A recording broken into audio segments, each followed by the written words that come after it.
সত্য যে কথা বলবে সত্যবাদীদের পক্ষে সাক্ষী দাও। ওই জালেমদের সঙ্গ হয়ে কিছু দুনিয়ার স্বার্থের জন্য তুমি যাইয়া করে যাইয়া মিথ্যা সাক্ষী দিয়ে এই যে ভালো মানুষগুলোকে, সৎ মানুষগুলোকে তোমার সাক্ষীর মাধ্যমে ফাঁসির কাস্তে ঝুলিয়ে দিয়েছে, ঠিক না? আল্লামা সাঈদী রাহমাতুল্লাহ মতো ব্যক্তিকে 13টি বছর জেলখানায় ষড়যন্ত্রের শিকার হয়ে তাকে ওইখানে শহীদ করে দেওয়া হয়েছে। এরপর আমাদের বাংলাদেশের শাইখুল হাদিস আমাদের মামুনুল হক সাহেবের বাবা কে আল্লামা আজিজুল হক রাহিমাহুল্লাহ, তাকেও দীর্ঘ টাইম জেলখানায় থাকতে হয়েছে। অর্থাৎ সত্যি ইমাম আবু হানিফা রাহিমাহুল্লাহ জেলখানায় থাকতে হয়েছে, জেলখানায় মৃত্যুবরণ। ইমাম বুখারী রাহিমাহুল্লাহ খাইতেও পান না, এমন অবস্থা তাকে জালেম সরকারের শাস্তি তাকে মৃত্যুবরণ করতেছে। শেষ জামানা খাইতেও পান না। আমাকে তামরি মিল্লাত ক্লাস থেকে আমি বের হয়েছি, আমাকে নিয়েছেন হলো আলহারা মেন ক্যাম্পাসের অফিস থেকে পুলিশ নিয়েছেন, সালাম দিয়ে বলছে আপনাকে একটু এসপি সাহেব বলছে, ওসি সাহেব বলছে এখন থানায় একটু যাইতে হবে। আর মামলায় লেখা হলো আমাকে কলেজ গেটে একটার পর একটা কি করতেছি, হামলা করতেছি, বোম মারতেছি, ককটেল মারতেছি। এই অবস্থায় দৌড়াইয়া ওনারা বাহিনী এসে ধরে নিয়েছে, দেখছেন? তাহলে আমাকে নিচে কোথায় থেকে আপনাকে একটু, আর লেখায় কি আমাকে কলেজ গেট থেকে ধরছে। তুমি ইধর রাস্তায় হাঁটতেছো, তুমি কোথাও গেছো, একজন এসে এই হুজুর কাঠমোল্লা এত জুব্বা গাইডেও দরকার আছে, ফাতিমা তো দরকার আছে, দাড়ি তোমাকে তো আনকালচারাল মতো লাগে, আরে মিস্টার সলিমুদ্দিন মতো লাগতেছে, বুঝে নেই? আরে কত ধরনের আধুনিক, দেখো আমার কত চমৎকার লাগে, আমার প্যান্ট কত মচৎকার। ওই আপনি ইসলামের দাওয়াত দিয়েছেন, অলরেডি আর হবে না, ইসলামেও আর আসবে না। আপনি হতাশ, আপনি কয়দিন দাওয়াত দিয়েছেন? অথচ নূহ আলাইহিস সালাম কয়দিন দাওয়াত দিয়েছে? 900 বছর, 950 বছর, ঠিক না? তাহলে 900 বছর দাওয়াত দিয়েছে, আপনার যেই দিন 900 বছর শেষ হইব সেদিন দাওয়াত অফ করে দিতে পারেন। বলতে পারেন আল্লাহ ক্লান্ত হয়ে গেছি, দেখেন 900 বছর পর্যন্ত দিয়েছি, 900 বছর নূহ আলাইহিস সালাম দিয়েছে, আমি আর পারবো না। যে মানবিক গুণগুলো আমাদের থাকা দরকার, তার মধ্যে আমরা সবচেয়ে 1 নাম্বার গুণ ইসলামের প্রতি অবিচল বিশ্বাস থাকা। ইসলামের প্রতি আমাদের দৃঢ় আস্থা স্থাপন করা একজন মুমিনের জন্য কর্তব্য। একজন মুমিন তো তাকে বলে যে মুমিন, আমরা তো তারা রব্বে করিমকে আমরা দেখি নাই, আমরা বিশ্বাস করি। জান্নাত নবীকে আমরা দেখি নাই, বিশ্বাস করি। কোরআন যে আল্লাহ রাব্বুল আলামিনের পক্ষ থেকে আসছে আমরা দেখি নাই, কিন্তু আমরা বিশ্বাস করি। আমরা জান্নাতকে দেখি নাই, বিশ্বাস করি। জাহান্নামকে দেখি নাই, বিশ্বাস করি। অত অদৃশ্যের প্রতি আমরা বিশ্বাস করি। আমাদের বিশ্বাসটা কেমন করি? কাল আয়ানে ইলমান দরুরিয়ান, চোখে দেখলে যে জ্ঞান অর্জন হয়, ইলমি ইয়াকিনের সাথে আমরা বিশ্বাস করি। এটা হচ্ছে ইসলামের প্রতি অবিচল বিশ্বাস। রব্বে করিম পবিত্র কোরআনে আপনার সূরাতুল হুজরাতের 15 নম্বর আয়াতে বলেন, ইন্নামাল মুমিনুনা, নিশ্চয় মুমিন তো তারা, ঈমানদার তো তারা, আল্লাযীনা আমানু বিল্লাহি ওয়া রাসূলিহি। কয় মুমিন তো তাদেরকে বলে আল্লাযীনা আমানু, যারা ঈমান এনেছে, বিল্লাহি কার প্রতি? আল্লাহর প্রতি, ওয়া রাসূলিহি এবং তার রাসূলের প্রতি। সুম্মা, এই ঈমান আল্লাহর প্রতি আর রাসূলের প্রতি আনার পরে, সুম্মা তারপর, লাম ইয়ারতাবু, আর বিন্দু মাত্র সন্দেহ পোষণ করে নাই। আল্লাহ যে আমাদের রব, আল্লাহ যে আমাদের প্রভু, আল্লাহ যে আমাদের স্রষ্টা, সে আর বিন্দু মাত্র কি করে নাই?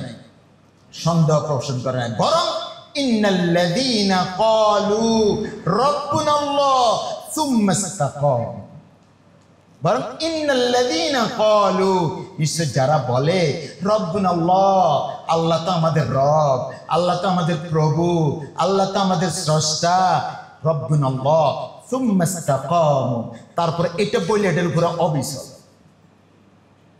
তাহলে আল্লাহ রাব্বুল আলামিন সূরাতুল হুজরাতের 15 নম্বর আয়াতে আমরা যেটা পাইলাম, মুমিন তো তাদেরকে বলে আল্লাযীনা আমানু বিল্লাহি ওয়া রাসূলিহি, যারা আল্লাহর প্রতি ঈমান এনেছে এবং তার রাসূলের প্রতি ঈমান এনেছে, সুম্মা লাম ইয়ারতাবু, তারপর আর কি করে নাই? কোনো সন্দেহ পোষণ করে নাই। প্রত্যেকের থেকে আজকে কিন্তু আমি মুখস্থ করব। তারপরে মুমিনের পরে বৈশিষ্ট্য কি? ঈমানদারের পরে বৈশিষ্ট্য কি? ওয়াজাহাদু বিআমওয়ালিহিম ওয়া আনফুসিহিম ফি সাবিলিল্লাহ। মুমিন তো তারে করে যে তার সম্পদ দিয়ে এবং জান দিয়ে, মাল দিয়ে, ফি সাবিলিল্লাহ, আল্লাহর রাস্তায় কি করে? জিহাদ করে, সংগ্রাম করে। উলাইকা হুমুস সাদিকুন, আর তারাই হচ্ছে সত্যনিষ্ঠ। তাহলে আমরা মুমিনের গুণ পাইলাম। এর পূর্বে আপনাদেরকে আমি আগের আলোচনায় আয়াতটি নিয়ে এসেছিলাম, সূরাতুল আনফালের আয়াতটি। ইন্নামাল মুমিন তো তারে কয়, ইন্নামাল মুমিনুনা আল্লাযীনা ইযা যুকিরাল্লাহ, মুমিন তো তারে কয়, ইন্নামাল মুমিনুনা আল্লাযীনা ইযা যুকিরাল্লাহ, যখন আল্লাহর নাম স্মরণ করা হয়, ওয়াজিলাত কুলুবুহুম, তাদের অন্তর প্রকম্পিত হয়ে যায়, ওয়া ইযা তুলিয়াত আলাইহিম আয়াতুহু যাদাতুহুম ঈমানা, তার সামনে যখন আয়াত তেলাওয়াত করা হয়, যাদাতুহুম ঈমানা, তার ঈমান বেড়ে যায়।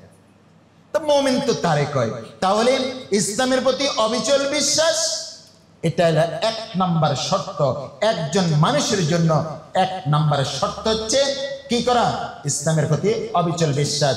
তাহলে যে সমস্ত গুণগুলো অর্জন করা আমাদের উপর আবশ্যক, তার মধ্যে 1 নাম্বার পয়েন্ট কি বললাম? বলেন, ইসলামের প্রতি অবিচল বিশ্বাস। আসেন 2 নাম্বার পয়েন্ট, আমি জিজ্ঞেস করব পরে, মনে রাখবেন। 1 নাম্বার পয়েন্ট ইসলামের প্রতি অবিচল বিশ্বাস। আসেন 2 নাম্বার, সত্যবাদিতা।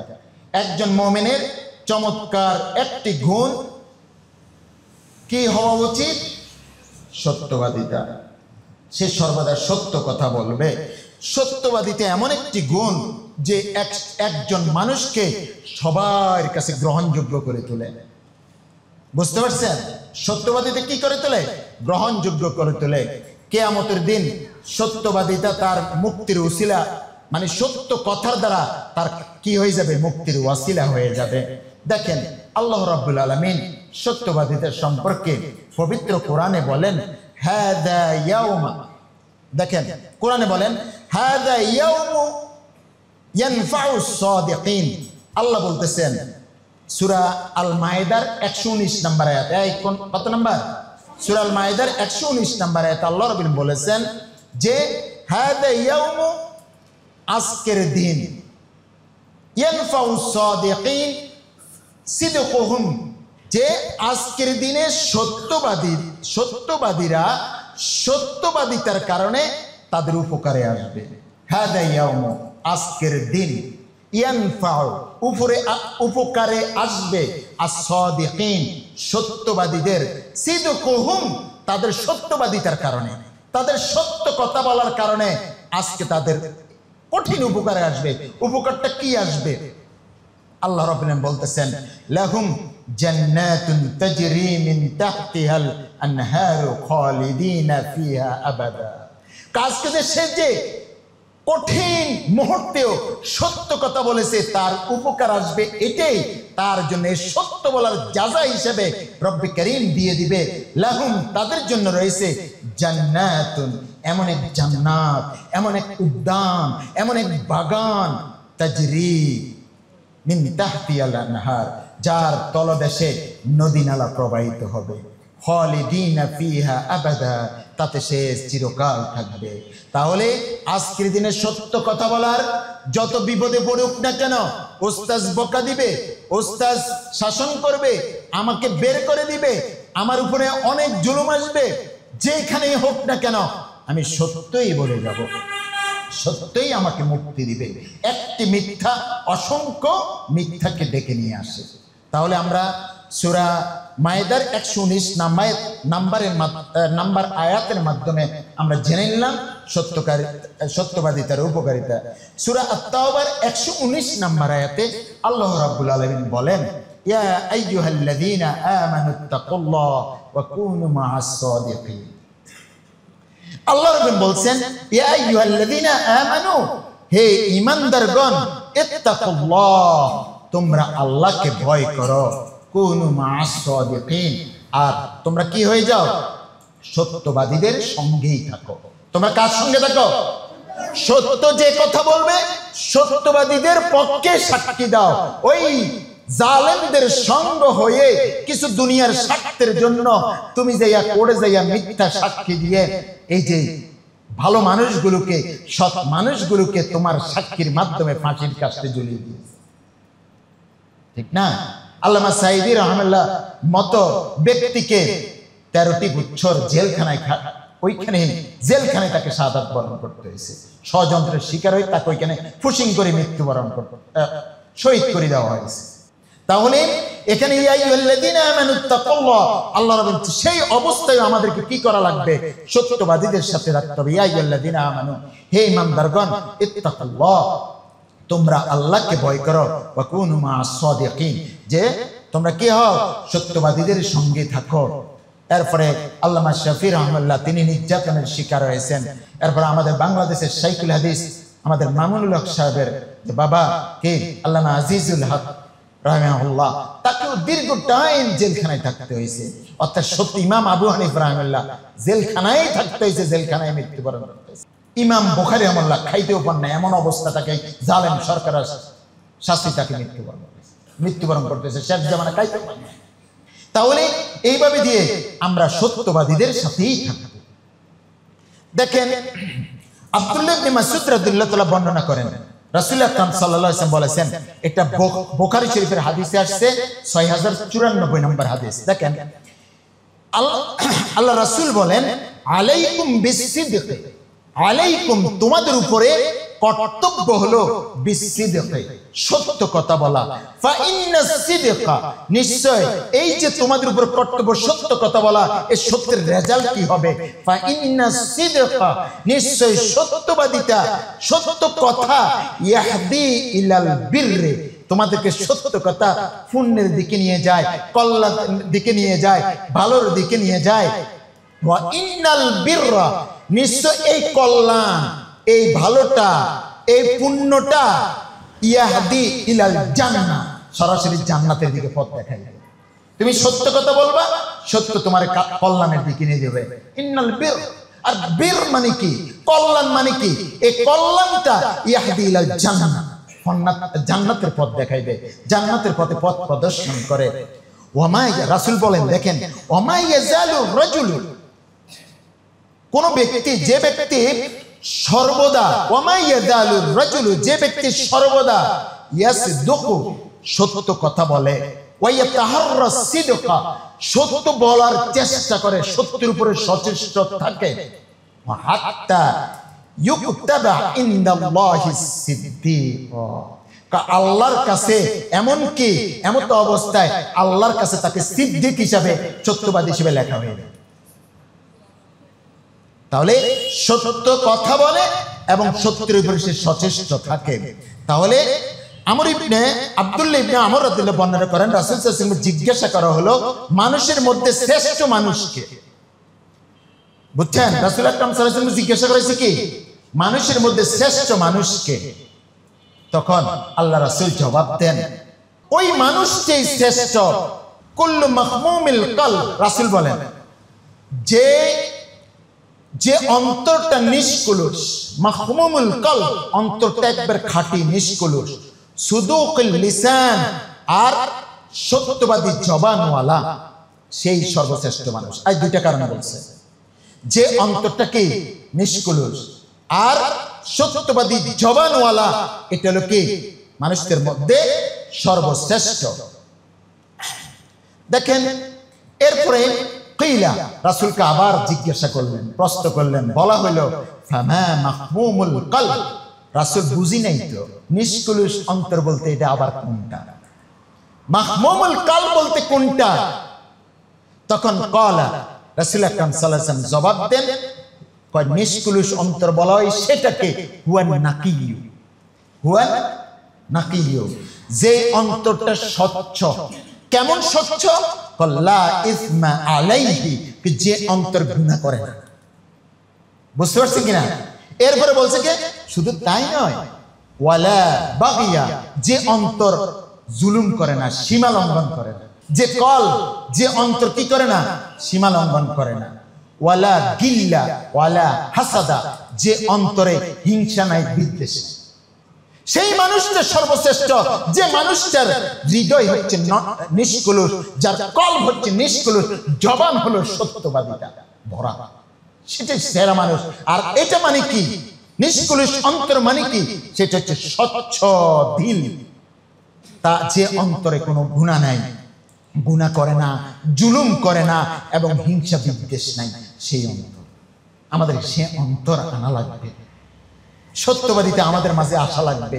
শয়তানের প্ররোচনায় কোন একটা কাজ করে ফেলছি, কিন্তু সত্যের উপর অবিচল থাকবো, রব্বি কারীমের কাছে তওবা করব, আর করব না। তবে আজকে সত্যই বলে যাব, আমার উপরে যাই কিছু আসুক না কেন, বিপদ আসুক না কেন। তাহলে আমি আপনাদেরকে বলছি, যে সমস্ত গুণগুলো আমাদের অর্জন করা আবশ্যক, তার মধ্যে হবে কয়টা গুণ বললাম? 1 নাম্বার ইসলামের উপর অবিচল থাকা, 2 নাম্বার সত্যবাদিতা। যে কোনো মূল্যে আমরা সত্যের উপর অবিচল থাকবো। আমাদের উপরে যত জুলুম আসুক না কেন, আমরা সত্যবাদিতার উপরে অবিচল থাকবো, অটল থাকবো। বুঝতে পারছেন? যে আমরা আমাদের যখন মামলা হামলা বলে, যে আমাদের মনির ভাই আছে, আমরা 2 জন একসাথে জেলখানায় ছিলাম। বুঝতে পারছেন কিনা? আমাদের উপরে কত মিথ্যা কথা, আমাদের পুরা মামলার মাঝে মিথ্যায় ভরা। যখন দেখলাম লেখাগুলা, তখন জিজ্ঞেস করলাম এগুলো কি? আমরা আসলে ওইগুলো লিখতে হয়। বুঝতে পারছেন কিনা? আরে বুঝছেন কিনা? সব মিথ্যা দিয়ে ভরা। আমাকে তামরি মিল্লাত ক্লাস থেকে আমি বের হয়েছি, আমাকে নিয়েছেন হলো আলহারা মেন ক্যাম্পাসের অফিস থেকে পুলিশ নিয়েছেন, সালাম দিয়ে বলছে আপনাকে একটু এসপি সাহেব বলছে, ওসি সাহেব বলছে এখানে থানায় একটু যাইতে হবে। আর মামলায় লেখা হলো আমাকে কলেজ গেটে একটার পর একটা কি করতেছি, হামলা করতেছি, বোম মারতেছি, ককটেল মারতেছি। এই অবস্থায় দৌড়াইয়া ওনারা বাহিনী এসে ধরে নিয়েছে। দেখছেন? তাহলে আমাকে নিচে কোথায় রেখে আপনাকে একটু, আর লেখায় কি আমাকে কলেজ গেট থেকে ধরছে। আরে বুঝছেন কিনা মিথ্যাচার? তাহলে এখানে আমরা যে কোনো অবস্থায় আমরা কি কথা বলবো বলেন? তাহলে প্রথম আমাদের যে সমস্ত গুণগুলো থাকা আমাদের উপর আবশ্যক, তার মধ্যে কয়টি গুণ গেল? 2টা। একটা কি? ইসলামের উপর অবিচল থাকা। 2 নাম্বার, 3 নাম্বার গুণ, একজন মুমিনের সেরা গুণ হচ্ছে বিনয় ও নম্রতা। কি? বিনয় ও নম্রতা। আমি আজকে বলছি যে সমস্ত গুণগুলো আমাদের আবশ্যক, প্রথমে গুণগুলোর কথা বলবো, তারপরে যে গুণগুলো খারাপ, গুণগুলো বর্জন করা উচিত, তারপরে সেগুলোর কথা বলবো। বুঝতে পারছেন? তাহলে আরেকটা পজিটিভ গুণ বলে, যেটা আমাদের থাকা দরকার, বিনয় ও নম্রতা। 3 নাম্বার কোনটা? বিনয় ও নম্রতা। যে বিনয় নম্রতা আল্লাহ তাআলার এটা একবারে সেরা, অন্যতম শ্রেষ্ঠ একটা নিয়ামত। আল্লাহ যাকে বিনয় অবনতা দিয়েছেন, নম্রতা দিয়েছেন, তার মতো সেরা গুণ আর কোনটা হইতে পারে না। এটা একটা আল্লাহর উপর একটা সৌভাগ্যতা, বিনয় নম্রতা। দেখেন আল্লাহ তাআলা পবিত্র কোরআনে বলেন, আমরা যে সূরা আল ফুরকানের 63 নম্বর আয়াত, সূরা আল ফুরকানের 63 নম্বর আয়াতে আল্লাহ রাব্বুল আলামিন বলেন, ওয়া ইবাদুর রহমান, রহমানের বান্দা তো সে আল্লাযীনা ইয়ামশুনা আলাল আরদি হাওনা। রহমানের বান্দা, দয়াময়ের রবের বান্দা তো সে আল্লাযীনা ইয়ামশুনা, যে ইয়ামশুনা মানে কি? হাঁটা চলা করে। আল্লাযীনা ইয়ামশুনা, যে হাঁটা চলা করে, যে চলাফেরা করে, আলাল আরদ, জমিনের মধ্যে, হাওনা, নম্র ভদ্রভাবে। وَإِذَا خَاطَبَهُمُ الْجَاهِلُونَ قَالُوا سَلَامًا। ওই নম্রভদ্র ব্যক্তিটা নরম তবিয়তে রাস্তা দিয়ে হাঁটা চলাফেরা করে, জমিনে চলাফেরা করে, কারোর সাথে উশৃঙ্খলতা নাই, কোনো ধরনের বিশৃঙ্খলাতে সে জড়িত না। কিন্তু ওই জালেমটা যখন সামনে আসে, ওই মূর্খটা যখন সামনে আসে, ওয়াইযা খাতাবাহুমুল জাহিলুন, আল্লাহর দৃষ্টিতে ওই জাহিলুন, ওই মূর্খরা যখন তাকে কি করেন, যে মূর্খরা তখন যখন তাকে বলে, সম্বোধন করে, যে কোনো কথা বলতে চায়, তখন তো সে বিশৃঙ্খল কথা বলে। তখন ওই বিনয় নম্র ব্যক্তিটার কাজ হচ্ছে ক্বালু সালামা, সে ওই জালেমের সাথে বাদ বিতণ্ডে জড়িত হয়ে যাবে না। সে বলবে ক্বালু, তারা বলবে সালামা, শান্তি, সালাম দিয়া ফাঁসকাটে বিদায় হয়ে যাবে। তুমি ধর রাস্তায় হাঁটতেছো, তুমি কোথাও গেছো, একজন এসে এই হুজুর কাঠমোল্লা এত জুব্বা গাইদেও দরকার আছে, ফাতিমা তো দরকার আছে, দাড়ি তোমাকে তো আনকালচারাল মতো লাগে, আরে মিস্টার সলিমউদ্দিন মতো লাগতেছে, বুঝে নেই? আরে কত ধরনের আধুনিক, দেখো আমার কত চমৎকার লাগে, আমার প্যান্ট কত মচৎকার, বুঝেন নাই? চমৎকার অর্থাৎ প্যান্ট সিরা হের চমৎকার, কিছু দেখেননি আপনারা? ওর রুচির মধ্যে কুত্তা মুইটা দিছে, এই জন্য কুত্তা চিনেন? কুকুর মানে তার রুচির মধ্যে তার প্যান্ট সিরা, এটা শয়তানের সবচেয়ে বড় একটা সবক। দেখেন, অথচ আমাদের জামা ছিললে আমরা ওটা আর পরি না, ঠিক না? বা সিলাই করে নিই, কিন্তু হের প্যান্ট এখান থেকে সিরা, এখান থেকে সিরা, রানের উপরে সিরা। শয়তানের যে সবচেয়ে বড় একটা সবক, এটা জানেন? কারণ একজন পুরুষ মানুষের হাঁটু থেকে নাভির উপর পর্যন্ত কি, নাভি পর্যন্ত সবক কি সতর, তাহলে ওই সতরের মধ্যে যদি একটু অংশ দেখা যায় ফরজ তরকের গুনাহ। তাহলে সিরা শয়তান বলেছে যে তোর স্টাইল, আধুনিকতা, তুই আধুনিক হয়ে গেছ। ফ্যান্সিরে কি কয়? আর ফ্যান্সিরছে কেমনে দেখো, একটা কেমন কেমন কেমন দাগও আছে, রং উঠে গেছে। এটা মনে হয় ডিজাইনটা এইভাবে করছে।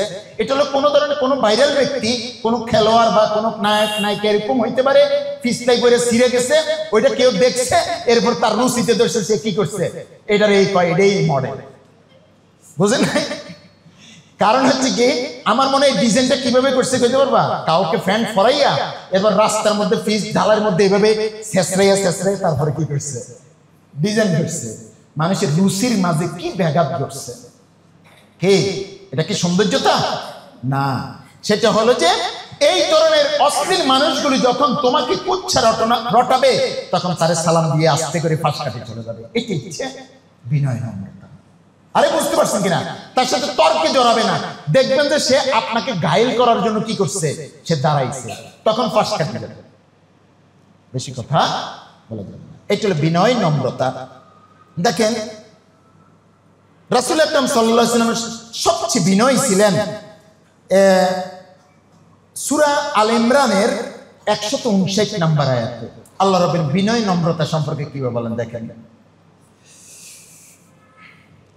আল্লাহ বলতেছেন, ফাবিমা রাহমাতিন মিনাল্লাহ, ফাবিমা রাহমাতিন মিনাল্লাহ, আল্লাহর রহমতের কারণে, ফাবিমা রাহমাতিন মিনাল্লাহ, আল্লাহ যে আপনার প্রতি দয়া করছে, আল্লাহর রহমতের কারণে, লিনতা লাহুম, আপনি কি, লিনতা লাহুম, আপনি তাদের প্রতি কোমল, আপনি তাদের প্রতি বিনয়ী। এই আল্লাহ আপনার প্রতি দয়া করছে, এই জন্য কাফের এইভাবে গালিগালাজ করে, এত নির্যাতন জুলুম, তারপর আপনি বিনয়ী। এটা কার দয়া?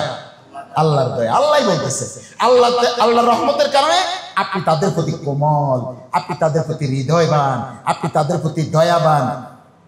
লাহুম, ঠিক আছে, লিনতা লাহুম, আপনি তাদের প্রতি দয়াবান, কোমল, লিনতা লাহুম, তাদের প্রতি দয়া।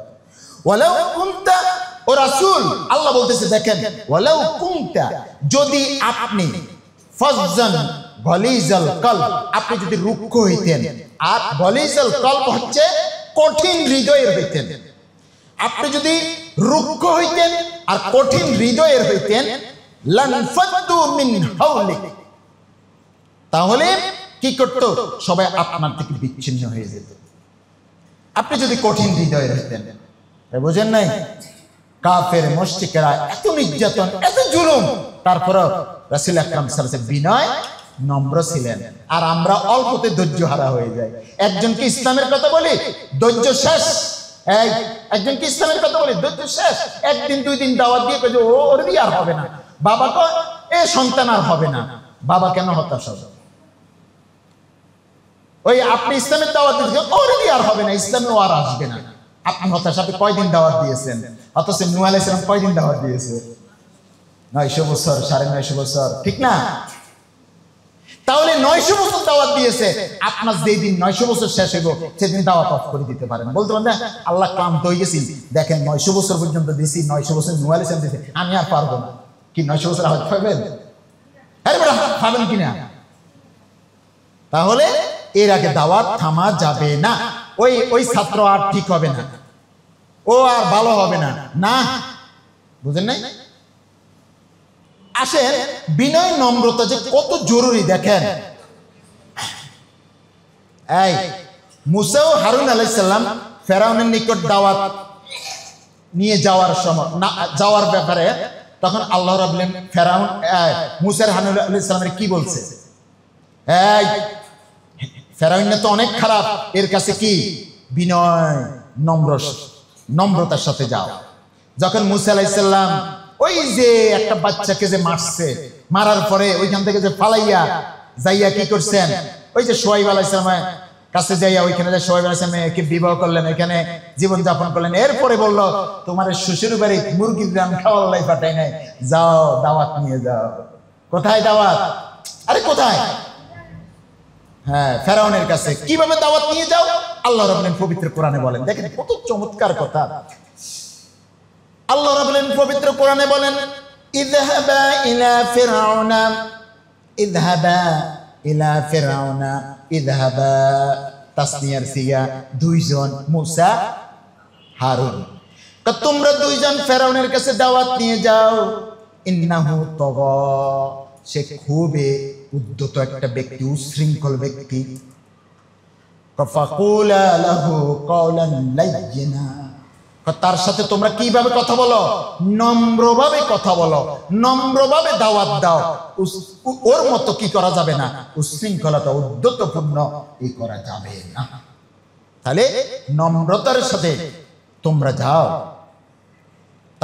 কারণ আল্লাহ রাব্বুল আলামিন জানেন এই ফেরাউন যে ঈমান আনবে না, তারপরও নম্রভাবে কি করো, দাওয়াত নিয়ে যাও। আর যখন এই দাওয়াত নিয়ে গেল, এরপরে তো কি হয়, মুসা আলাইহিস সালামকে ভাগাই, তখন তারা ভাগতে ওনারা নদী দিয়ে পার হয়ে গেলেন, আর ওরা সব নদীতে ডুবে মরল। সেই ফেরাউনের নিয়ত করেন যখন আল আজহার ইউনিভার্সিটি পড়তে যাবেন, ওই ফেরাউন বদমাইশের লম্পটের দেখবেন বেটকে দিয়ে মেরেছে। বুঝতে পারছেন কিনা? আমি দেখে আসছি, গেছি এই যে কায়রোতে জাদুঘরে, এরপর ইমাম শাফি রাহমাতুল্লাহর মাকবারায় গেলাম। আর আমাদের দেশে মাজারে যাইয়া দেখেন কত লোক।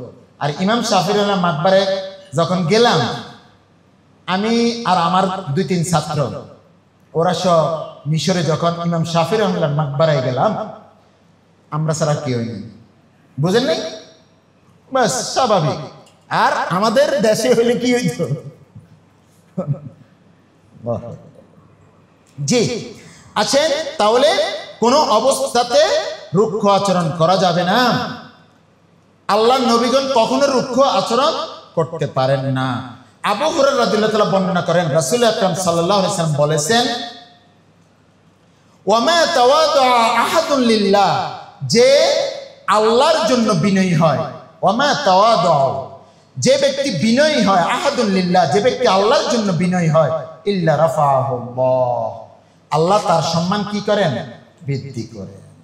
জি, তাহলে যে সমস্ত গুণগুলো আমাদের থাকা আবশ্যক, তার মধ্যে কয়টি গুণ বললাম?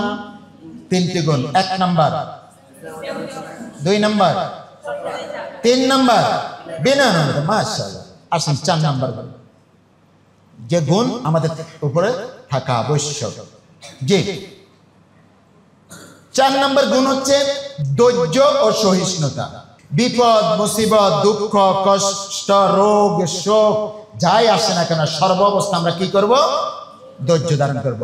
আল্লাহ রাব্বুল আলামিন বিভিন্ন পরীক্ষা নেন, ওয়াল্লা নাবলুওয়ান্নাকুম বিশাইইন মিনাল খাউফি ওয়াল জু' ওয়া নাকসিম মিনাল আমওয়ালি ওয়াল আনফুসি ওয়াস সামারাত ওয়া বাশশিরিস সাবিরিন। আল্লাহ বলতেছে অবশ্যই আমি তোমাদেরকে পরীক্ষা করব। খৌফ, ভয়, ক্ষুধা, জানের মালের নোকসানি দিয়ে, ফল ফলাদির ক্ষতি দিয়া, ব্যবসা বাণিজ্যের নোকসান দিয়া আমি তোমাদেরকে পরীক্ষা করব। এই পরীক্ষায় যারা জিতে যাবে, ওয়া বাশশিরিস সাবিরিন, ধৈর্যশীলদেরকে সুসংবাদ দিয়ে দাও, এটা আমার জন্য জমা আছে। দেখেন ধৈর্য সহিষ্ণুতা আল্লাহ রাব্বুল আলামিন যে পবিত্র কোরআনে সূরা আল বাকারার 153 নম্বর আয়াতে বলেন, ইয়া আইয়ুহাল্লাযীনা আমানু, হে ঈমানদারগণ, ইসতাঈনু বিস-সাবরি ওয়াস-সালাহ, তোমরা কি করো? হে ঈমানদারগণ, তোমরা রব্বি করিমের কাছে, আমি রবের কাছে ধৈর্য এবং নামাজের মাধ্যমে তোমরা সাহায্য চাও, ধৈর্য এবং নামাজের মাধ্যমে সাহায্য চাও। ইন্নাল্লাহা মা'আস সাবিরিন, নিশ্চয় আল্লাহ ধৈর্যশীলদের সাথে আছে। ধৈর্য এবং কি নামাজের মাধ্যমে সাহায্য চাও, আল্লাহ ধৈর্যশীলদের সাথে আছে। আপনার উপরে শুধু গালিয়ে দিতে থাকবে, মায়ের দিতে থাকবে, খালেদও যাচ্ছে, এটা পরে বলি। আসেন এখানে সূরা আল মাআরিজের 5 নম্বর আয়াতে আল্লাহ রাব্বুল আলামিন বলেন ফাসবির সাবরান জামিলা, আর আপনি উত্তম ধৈর্য ধারণ করুন। রাসূল আপনাকে গালিগালাজ করতেছে, হতাশা আপনি ধৈর্য ধারণ করুন। এরপরে সূরা আল মুজাম্মিলের 10 নম্বর আয়াতে আল্লাহ রাব্বুল আলামিন বলেন ওয়াসবির আলা মা ইয়াকুলুনা ওয়াহজুরহুম হাজরান জামিলা। দেখেন আল্লাহ বলতেছে ওয়াসবির, আপনি ধৈর্য ধারণ করুন, আলা মা ইয়াকুলুন, তারা যা বলে তার উপর আপনি ধৈর্য ধারণ করুন। ওয়াহজুরহুম হাজরান জামিলা, আর তাদেরকে উত্তমভাবে পরিত্যাগ করুন। আপনি ধৈর্য ধারণ করুন, গালিগালাজ করছে, নির্যাতন করছে, স্টিমরোলার চালাচ্ছে, আপনার বিভিন্নভাবে হতাশ হচ্ছেন, আপনি ধৈর্য ধারণ করুন আর তাদেরকে উত্তমভাবে পরিত্যাগ করুন।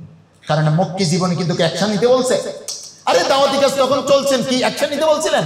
আপনি শুধু ধৈর্যের সাথে কৌশলে কৌশলে আপনি যান, কিন্তু আপনি সারা জীবন ধৈর্য ধারণ করবেন না, সেটাও না।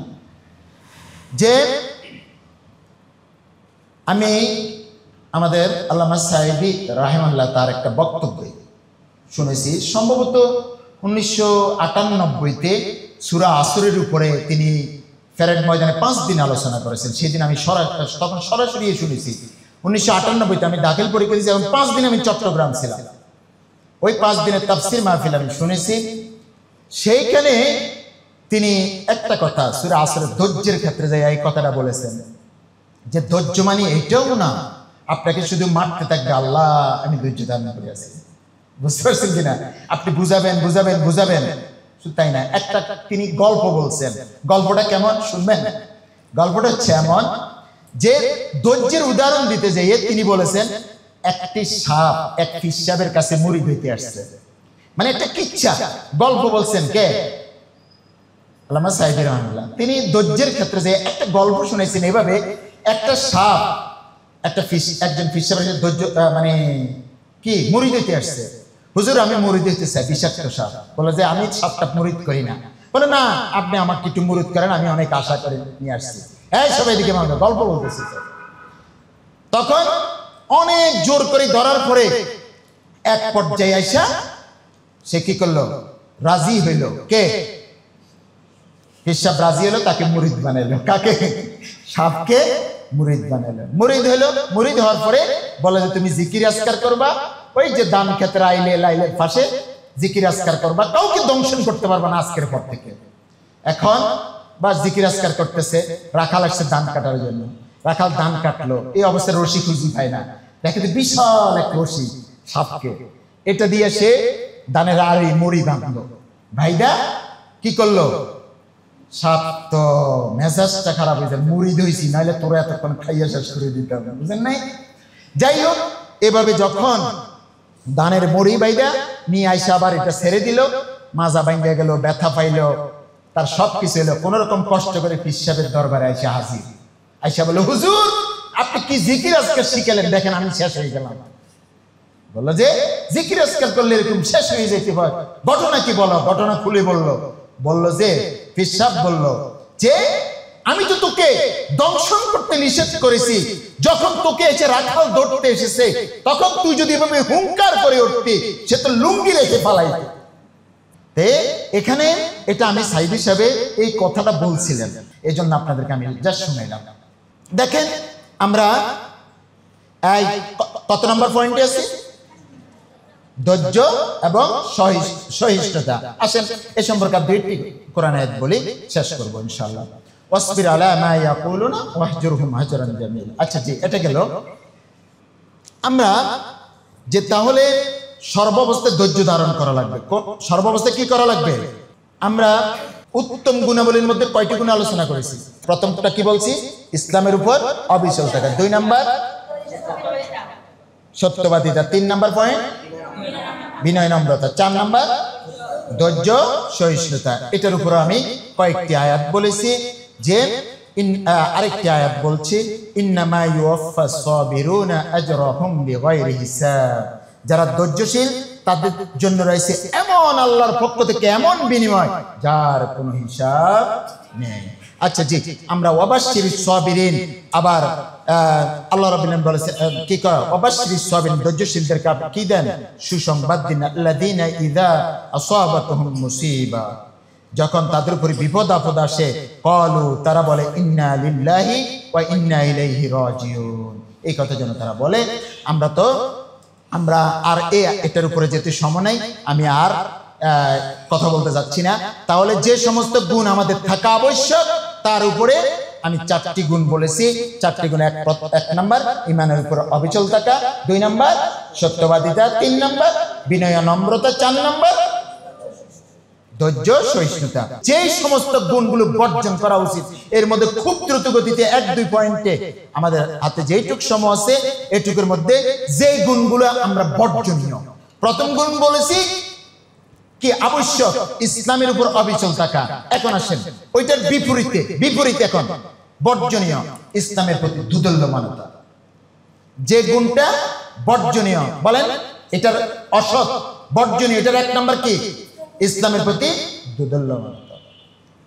দুদল্যমানতা। সেটা হলো, এটা একটা ইসলামের একটা মানসিক রোগ, একটা মুনাফিকি আচরণ। দেখেন যে ব্যক্তি এরকম দুদল্যমান থাকে, ওইটাই মূলত মুনাফিক, সিদ্ধান্তহীনতায় ভুগে। এবং আপনি দেখেন, আমরা সরাসরি আসি, এদের বৈশিষ্ট্য কি, ইসলামের প্রতি দুদল্যমানতা। আল্লাহ রাব্বুল আলামিন পবিত্র কোরআনে বলেন, সূরা আল বাকারার 14 নম্বর আয়াত, ওয়াইদা লাকুল্লাযীনা আমানু, যখন তারা ঈমানদারদের সাথে মিলিত হয়, ক্বালু, তারা বলে, আমান্না, আমরা ঈমান এনেছি।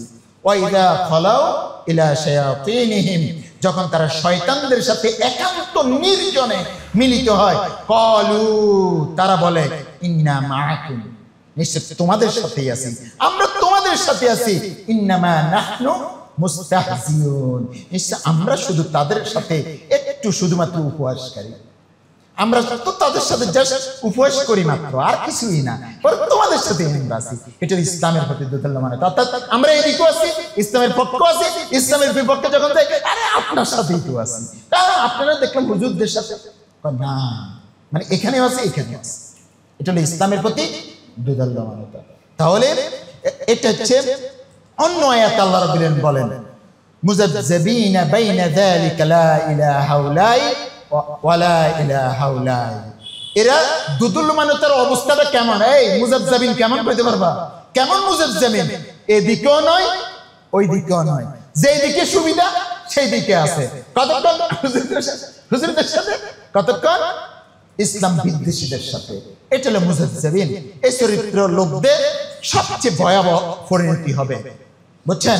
আল্লাহ রাব্বুল আলামিন বলেন, এদের পরিণতি কেমন হবে, ইন্নাল মুনাফিকিনা ফিদ দারকিল আসফালি মিনান নার, কয় নিশ্চয় এই মুনাফিকরা জাহান্নামের সর্বনিম্ন স্তরে এদের অবস্থান হবে। এই কি ইসলামের প্রতি যারা দুদুল্যমান, এরা সর্বনিম্ন স্তরে এরা থাকবে। তাহলে ইসলামের মধ্যে দুদুল্যমান থাকা যাবে না, বরং ইসলামের মধ্যে পরিপূর্ণভাবে প্রবেশ করবে। ইয়া আইয়ুহাল্লাযীনা আমানু উদখুলু ফিস সিলমি কাফা, ইসলামের মধ্যে পরিপূর্ণভাবে প্রবেশ করে যাও, আর ইসলামকে নিয়ে সামনের দিকে অগ্রসর হবো। তাহলে আমরা সমকম আসেন। তাহলে যে সমস্ত গুণ বর্জনীয়, তার মধ্যে 1 নাম্বার গুণ কি বলছি, খুব সংক্ষেপে বলবো, কি ইসলামে দুদুল্যমানতা। ঠিক আছে, আসেন এই যে সমস্ত গুণ বর্জনীয়, তার 2 নাম্বার মিথ্যা বলা। আর যেটা আবশ্যক আমরা আগে বলে আসছি, এটা কি সত্যবাদিতা। আর তার বিপরীতে কি মিথ্যাবাদিতা, যেটা আমরা বর্জনীয়। আসেন তারপরে 2 হলো যে গুণ বর্জনীয়, এটা 2 নাম্বার হলো মিথ্যা বলা। মিথ্যা বলা হচ্ছে একটি নিকৃষ্ট অপরাধ, এটা সর্বদাই পরিত্যাজ্য।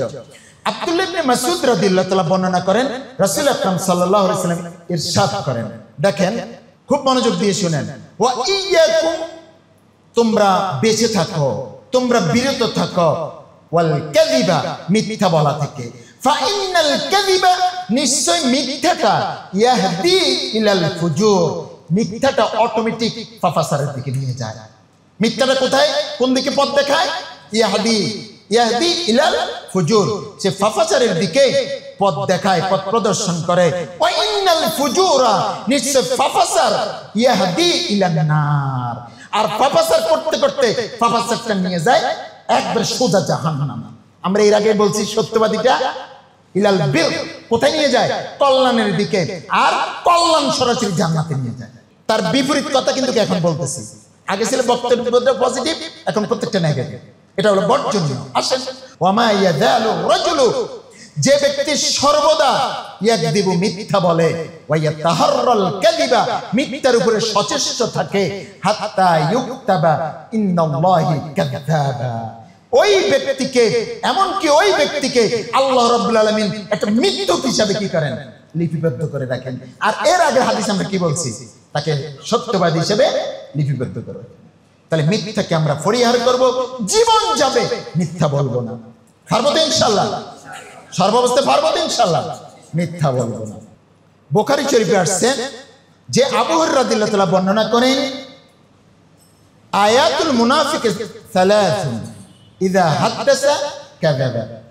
তাহলে মুনাফিকের যে তিনটা আলামত আছে, তার মধ্যে একটি আলামত হচ্ছে ইযা হাদাসা কাযাবা, যখন সে কথা বলে সে মিথ্যা বলে। তাহলে মিথ্যা বলা কার আলামত?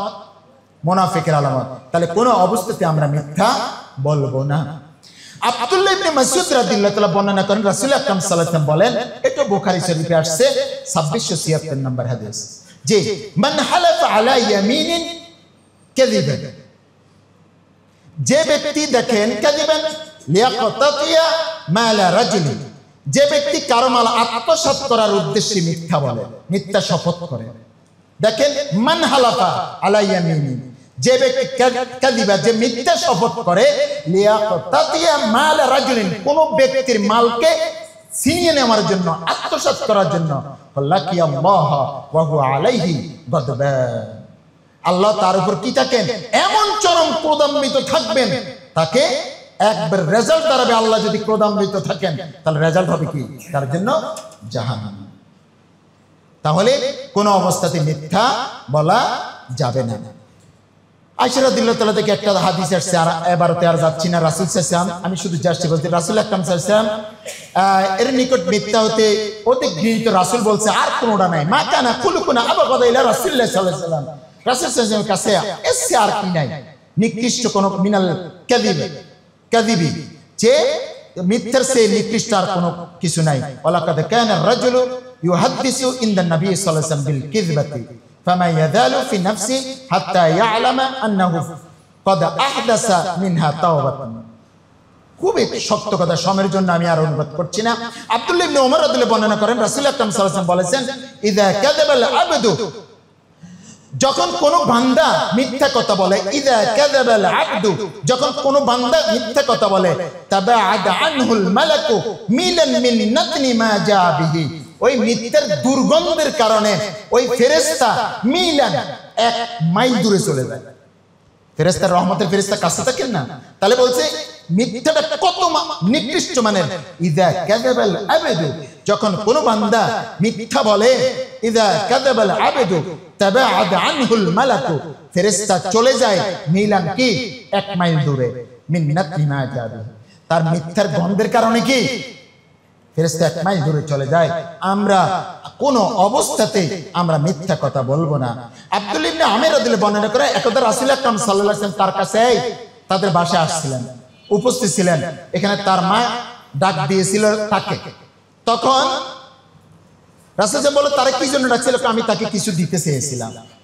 তখন রাসূল আকরাম বলছে, তুমি যদি তাকে কিছু না দিতা, তাইলে তোমাকে, অনেক সময় মা বলে, এই তুমি এই কাজটা করে ফলানো, তোমার একটাকে আমি কিছু দিব, একটা উপহার দিব, যদি উপহার না দে এটাও করা যাবে না।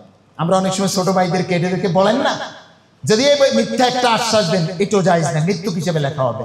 রাসূল আকরাম সাল্লাল্লাহু আলাইহি ওয়াসাল্লাম বলছেন, দেখেন এটা এই হাদিসটা সহিহ, যে আমা ইন্নাকা লাউ লাম তুতিহি শাইআন কুতিবাত আলাইকি কিযবাতুন, রাসূল বলছে যদি তুমি কিছু তাকে না দিতে, তাহলে তোমার জন্য একটা মিথ্যার গুনাহ লেখা হবে। কি মারাত্মক কথা! এভাবে এও করা যাবে না।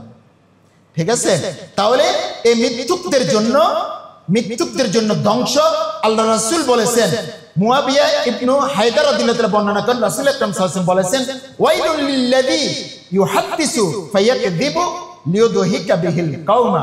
দেখেন, ধ্বংস তার জন্য যে মানুষকে হাসানোর জন্য, লিয়ুদহিকা বিহি, যে হাসানোর জন্য, আল কওমা, মানুষকে, সম্প্রদায়কে হাসানোর জন্য যে মিথ্যা কথা বলে, ওয়াইলুল লাহু, তার জন্য ধ্বংস, ওয়াইলুল লাহু, তার জন্য ধ্বংস। অর্থাৎ হাসানোর জন্য উপহাস করে যে মিথ্যা বলে, তার জন্য কি ধ্বংস। উপহাস করে করে হাসানোর জন্য কি করা যাবে না, মিথ্যা বলা যাবে না। আল্লাহ রাসূল বলছেন তার জন্য ধ্বংস। দেখেন, এখানে আবু হুরায়রা রাদিয়াল্লাহু তাআলা বর্ণনা করেন, রাসূল আকরাম সাল্লাল্লাহু আলাইহি ওয়াসাল্লাম বলেছেন, লা তাকুমুস সাআতু হাত্তা তাযহারাল ফিতান, যে ততদিন পর্যন্ত কিয়ামত সংঘটিত হবে না, লা তাকুমুস সাআতু, কিয়ামত সংঘটিত হবে না, হাত্তা তাযহারাল ফিতান, যতক্ষণ ফিতনার ব্যাপকতা লাভ না করবে, ওয়ায়াকসুরাল কাযিবা, মিথ্যা ব্যাপকভাবে বিস্তার না করবে, মিথ্যার ছয়লাভ যতক্ষণ না হবে, ওয়া তাতাকারাবা আসওয়াক, এবং বাজারের নিকটবর্তীতা না বাড়বে, ওয়া ইয়াতাকারাবাল জামানু, এবং কি যে সময় নিকটবর্তী হবে। দেখেন, তাহলে ওয়ায়াকসুরাল হারজ, আর হত্যা কি হবে, বৃদ্ধি পাবে, ততক্ষণ কিয়ামত সংঘটিত হবে না। তাহলে এই যে আমাদের মাঝে মিথ্যা, এই মিথ্যার ছয়লাভের কারণেই আমরা বুঝতে পারি কিয়ামত খুব সন্নিকটে। সর্বশেষ কথা বলে শেষ করছি, লানাতুল্লাহি আলাল কাযিবিন, মিথ্যাবাদীদের উপর আল্লাহর অভিশাপ। আল্লাহ সূরা আল ইমরানের 61 নম্বর আয়াতে বলেছেন, লানাতুল্লাহি আলাল কাযিবিন, যে মিথ্যাবাদীদের উপরে আল্লাহর লানত।